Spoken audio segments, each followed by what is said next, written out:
नमस्कार। आज का अपना टॉपिक है इलेक्ट्रॉन परिवहन तंत्र या ईटीसी। और एक टॉपिक हम पढ़ेंगे प्रकाश की अप्रकाशिक अभिक्रिया। अपने क्लास 12 बायोलॉजी के अंदर 10वां चैप्टर चल रहा है जिसका नाम है प्रकाश संश्लेषण। इसके अंदर आज अपना टॉपिक है इलेक्ट्रॉन परिवहन श्रृंखला या इलेक्ट्रॉन परिवहन तंत्र।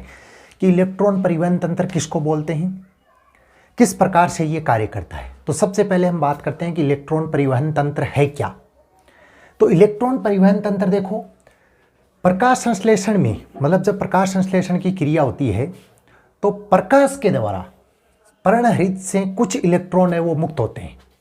ठीक है, प्रकाश संश्लेषण की क्रिया में प्रकाश के द्वारा पर्णहरित से कुछ इलेक्ट्रॉन है वो विभिन्न इलेक्ट्रॉन ग्राहियों के द्वारा ग्रहण कर लिए जाते हैं। जैसे ही मान लो कि इलेक्ट्रॉन बाहर निकलते हैं तो विभिन्न ग्राही उसको क्या कर लेते हैं, ग्रहण कर लेते हैं। और ये ग्राहियों के बीच जैसे दो ग्राही है तो उन दोनों के बीच में बराबर बंट जाते हैं। ठीक है, मतलब मान लो कि 5 इलेक्ट्रॉन इसके पास में गए तो पहले वाले के पास में 5 गए तो दूसरे वाले के पास में भी 5 चले जाते हैं। एटीपी के रूप में किसका संश्लेषण, ऊर्जा का संश्लेषण हो जाता है। और हद से उष्मा के रूप में मतलब खर्च किस रूप में हो जाती है, तो उष्मा के रूप में हो जाती है। तो ध्यान से समझना, इलेक्ट्रॉन परिवहन तंत्र क्या होता है कि प्रकाश संश्लेषण में इलेक्ट्रॉन परिवहन तंत्र किसे कहते हैं। प्रकाश संश्लेषण में प्रकाश के द्वारा विभिन्न इलेक्ट्रॉनों को विभिन्न इलेक्ट्रॉन ग्राहियों के द्वारा ग्रहण कर लिया जाता है, जिसे दो ग्राहियों के बीच में बराबर बांटा जाता है, जिससे एटीपी के रूप में ऊर्जा का संश्लेषण होता है और ऊष्मा के रूप में उसका ह्रास होता है। तो देखो परिभाषा ध्यान से नोट भी कर लेना, नोट्स के रूप में लिख लेना कि इलेक्ट्रॉन परिवहन श्रृंखला या ईटीसी किसको बोलेंगे, प्रकाश संश्लेषण में। अब ये क्या है, पहली बात प्रकाश संश्लेषण, अपने चैप्टर का नाम ही प्रकाश संश्लेषण है। तो प्रकाश संश्लेषण के बारे में हम पढ़ ही चुके हैं। प्रकाश है कहाँ से प्राप्त होता है, सूर्य से प्राप्त होता है। पर्णहरित किसके अंदर पाया जाता है, पर्ण पत्तियां होती है उसके अंदर पर्णहरित पाया जाता है। ठीक है, से मुक्त हुए इलेक्ट्रॉन मतलब बाहर निकलते हैं। मुक्त हुए इलेक्ट्रॉन का मतलब क्या हुआ, जो इलेक्ट्रॉन बाहर निकलते हैं। ठीक है, विभिन्न इलेक्ट्रॉन ग्राहियों के द्वारा ग्रहण करने वाले दाता किसको बोलते हैं, जो देता है। ठीक है, तो मतलब ये पर्णहरित क्या कर रहा है, दे रहा है, बाहर निकाल रहा है। और ग्राही मतलब जो ग्रहण कर रहा है के रूप में क्रमबद्ध रूप से ग्रहण कर लिए जाते हैं। एवं प्रत्येक स्थानांतरण, स्थानांतरण क्या बोलता है कि जैसे एक यहाँ पे है, यहाँ से उठ के यहाँ चला गया तो वो क्या हो गया, उसका स्थानांतरण। ठीक है, कोई इलेक्ट्रॉन यहाँ पे है और यहाँ से उठ के यहाँ पे चला गया तो वो उसका क्या हो गया, स्थानांतरण। पर दो ग्राहियों के मध्य ऊर्जा अंतर के बराबर मुक्त होती है। ऊर्जा का एटीपी के रूप में संश्लेषण हो जाता है या उष्मा के रूप में उसका क्या होता है, हाथ से एटीपी एडेनोसिन ट्राइफॉस्फेट, पूरा नाम याद रखना। एक तो होता है एडीपी एडेनोसिन डाइफॉस्फेट और ये क्या है, एटीपी एडेनोसिन ट्राइफॉस्फेट। कहने का मतलब क्या होता है कि जब प्रकाश संश्लेषण की क्रिया होती है तो उसमें प्रकाश के द्वारा पर्णहरित से कुछ इलेक्ट्रॉन है मुक्त होते हैं और मुक्त हुए इलेक्ट्रॉनों को विभिन्न इलेक्ट्रॉन ग्राहियों के द्वारा क्रमबद्ध रूप से, जैसे क्रम से पहला 1 नंबर वाला मुक्त हुआ तो 1 नंबर वाले को पहले ग्रहण कर लिया जाता है, 2 नंबर वाला मुक्त हुआ तो 2 नंबर वाले को पहले ग्रहण किया लिया जाता है। इस प्रकार से क्रमबद्ध रूप से उनको क्या कर लिया जाता है, ग्रहण कर लिया जाता है। एवं प्रत्येक स्थानांतरण में दो ग्राहियों के मध्य ऊर्जा का अंतर बराबर होता है। मतलब उनमें ऊर्जा ये नहीं कि 50% है इसके पास में तो अगले के पास में भी कितनी होगी, 50%। और संश्लेषण किस रूप में होता है, एटीपी के रूप में। ऊर्जा का संश्लेषण किस रूप में होता है, एटीपी के रूप में। और हास्य किस रूप में होता है, उष्मा के रूप में। कहने का मतलब बचत तो किस रूप में होगी, एटीपी के रूप में। और खर्च किस रूप में हो जाएगी, वो उष्मा के रूप में। तो ये है इलेक्ट्रॉन परिवहन श्रृंखला या ईटीसी। बहुत ही ज़्यादा इंपॉर्टेंट टॉपिक है कि ईटीसी क्या होता है। एग्जाम के अंदर कई बार एग्जाम के अंदर ये पूछा गया है प्रश्न कि ईटीसी या इलेक्ट्रॉन परिवहन श्रृंखला है वो क्या होती है या किसे बोलते हैं।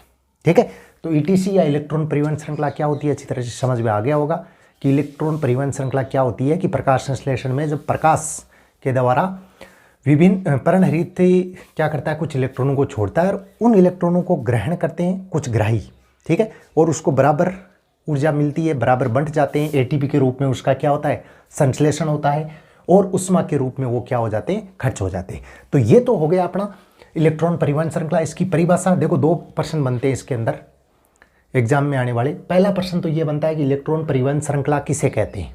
पहला प्रश्न, इलेक्ट्रॉन परिवहन श्रृंखला किसे कहते हैं। दूसरा प्रश्न बनता है कि ईटीसी का पूरा नाम लिखिए।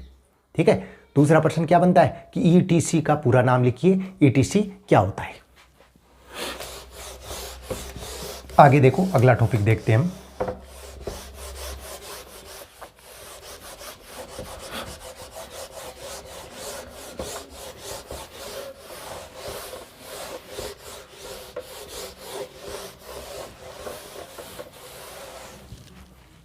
अगला टॉपिक हम देखते हैं जिसका नाम है अप्रकाशिक अभिक्रिया। अभी तक देखो अपने प्रकाशिक अभिक्रिया चल रही थी, कंप्लीट हमने प्रकाशिक अभिक्रिया उसके बारे में हमने पढ़ लिया। प्रकाश की उपस्थिति में जो भी अभिक्रियाएं संपन्न होती है उन सब के बारे में हमने पढ़ लिया। अब अपना टॉपिक है वो कौन सा है, अप्रकाशिक अभिक्रिया। अप्रकाशिक अभिक्रिया। अब अपना टॉपिक कौन सा है, अप्रकाशिक अभिक्रिया। मतलब अभी तक जितनी भी क्लासें हुई है इस चैप्टर की, क्लास 12th में 10वां चैप्टर चल रहा है प्रकाश संश्लेषण।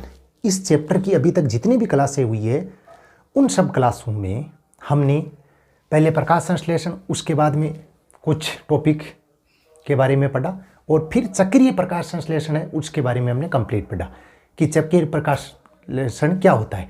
अब है चक्रीय भी पढ़ लिया, अब है अप्रकाशिक अभिक्रिया। देखो, प्रकाशिक और अप्रकाशिक किसको बोलते हैं, सीधी सी परिभाषा होती है। प्रकाशिक अभिक्रिया किसको बोलेंगे, वह रासायनिक अभिक्रिया जो प्रकाश की उपस्थिति में संपन्न होती है उसे हम प्रकाशिक अभिक्रिया कहते हैं, और वह रासायनिक अभिक्रिया जो प्रकाश की अनुपस्थिति में संपन्न होती है उसे हम अप्रकाशिक अभिक्रिया कहते हैं। तो ये तो हो गई दोनों की परिभाषा कि जो प्रकाश की उपस्थिति में संपन्न होगी उसे हम प्रकाशिक अभिक्रिया बोलेंगे, और जो प्रकाश की अनुपस्थिति में संपन्न होगी उसे हम अप्रकाशिक अभिक्रिया कहेंगे। अब आज हम पढ़ रहे हैं अप्रकाशिक अभिक्रिया। परिभाषा क्या होगी, वह रासायनिक अभिक्रिया जो प्रकाश की अनुपस्थिति में संपन्न होती है उसे हम अप्रकाशिक अभिक्रिया कहते हैं।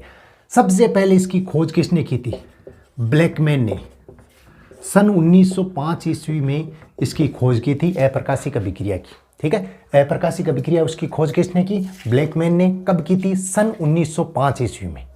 ठीक है, यह कहाँ पे पाया जाता है, हरित लवक के स्ट्रोमा में। हरित लवक के स्ट्रोमा। देखो, हरित लवक हमने जब टॉपिक पढ़ा था तो उसके अंदर हमने पढ़ा था कि इसके 2 भाग होते हैं, एक होता है ग्रेना और दूसरा होता है स्ट्रोमा। तो ग्रेना के अंदर तो क्या होता है, प्रकाशिक अभिक्रिया संपन्न होती है। ठीक है, ग्रेना में तो कौन सी अभिक्रिया संपन्न होती है, प्रकाशिक अभिक्रिया, और स्ट्रोमा में कौन सी अभिक्रिया संपन्न होती है, अप्रकाशिक अभिक्रिया। तो समझ में आ गया होगा। सबसे पहले देखो परिभाषा इसकी कि वह अभिक्रिया जो प्रकाश की उपस्थिति में संपन्न होती है उसे हम प्रकाशिक, और जो प्रकाश की अनुपस्थिति में संपन्न होती है उसे हम क्या बोलेंगे, अप्रकाशिक अभिक्रिया। इसकी खोज किसने की, ब्लैकमैन ने। कब की थी, सन 1905 ईस्वी में। यह कहाँ पे पाया जाता है, हरित लवक के स्ट्रोमा में पाया जाता है। अब वायुमंडल से अवशोषित CO2 का अपचयन या स्थिरीकरण किस रूप में होता है, कार्बोहाइड्रेट के रूप में। किस रूप में होता है, कार्बोहाइड्रेट। ध्यान रखना, अप्रकाशिक अभिक्रिया में वायुमंडल से अवशोषित CO2 का अपचयन एवं स्थिरीकरण कार्बोहाइड्रेट के रूप में होता है। यह भी एक इंपॉर्टेंट प्रश्न है, एग्जाम के अंदर पूछा जा सकता है कि वायुमंडल में अवशोषित CO2 का अवशोषण एवं स्थिरीकरण किस रूप में होता है, कार्बोहाइड्रेट के रूप में होता है। ठीक है, किस रूप में होता है, कार्बोहाइड्रेट के रूप में होता है। कौन सी अभिक्रिया में, अप्रकाशिक अभिक्रिया में। मेन चीज क्या चल रहा है कि अप्रकाशिक अभिक्रिया में ये कंप्लीट प्रक्रिया है वो संपन्न होती है। तो ये हो गई अप्रकाशिक अभिक्रिया नॉर्मल। अब हम पढ़ेंगे अप्रकाशिक अभिक्रिया के विभिन्न भाग कौन कौन से हैं। तो देखो, इसके अंदर C3 चक्कर, C4 चक्कर भी हम पढ़ेंगे। ठीक है, उसके बाद में जैसे केल्विन बेंसन चक्कर जिसको C4 चक्कर बोला जाता है, सॉरी केल्विन बेंसन चक्कर, C3 चक्कर, हेच स्केच चक्कर, C4 चक्कर, और क्रेसुलेशन या उपापचयन चक्र, और अंतिम हम पढ़ेंगे ये 3 चक्र है। ठीक है, 3 चक्र कौन कौन से हैं, C2, C3 और C4 चक्र, और अंतिम चक्र है जिसका क्रेसुलेशन अम्ल चक्र। ये तीनों चक्र बहुत बहुत बड़े हैं, तो इनको हम अच्छी तरह से बोर्ड पे उनका चित्र बनाएंगे और अच्छी तरह से इनको समझेंगे। इससे पहले इसी चैप्टर की जितनी भी क्लासें हैं वो पहले हुई है, उनको डिस्क्रिप्शन में आपको उनके कंप्लीट लिंक मिल जाएंगे, जैसे पार्ट 1, पार्ट 2, पार्ट 3, पार्ट 4, इस प्रकार से सबके लिंक है। वो नीचे आप जैसे ही इसको क्लिक करोगे, यहाँ पे देखो इस प्रकार से आपको मिलेगा ये, ठीक है, सबसे कोने में। तो उस पर जैसे ही क्लिक करोगे तो कंप्लीट जैसे पार्ट 1, पार्ट 2, पार्ट 3, पार्ट 4, इस प्रकार से कंप्लीट चैप्टर हैं, उनकी आपको लिंक मिल जाएंगे। तो पहले इनके लिंक देखिए पीछे जाके, या फिर प्लेलिस्ट के अंदर आप प्लेलिस्ट में जाइए, मैंने जितने चैप्टर करवाए हैं उन सब के वीडियो है वो प्लेलिस्ट में आपको मिल जाएंगे। अगर आपको कोई वीडियो नहीं मिलता है तो वो आप मेरे से पूछ सकते हो, ठीक है, कि ये नहीं मिल रहा है, इस चैप्टर का नहीं मिल रहा है, क्योंकि मैंने क्लास 12 बायोलॉजी में बहुत सारे चैप्टर है वो कंप्लीट करवा दिए हैं, ठीक है। तो आप नियमित रूप से ये क्लासें लेते रहिए। धन्यवाद।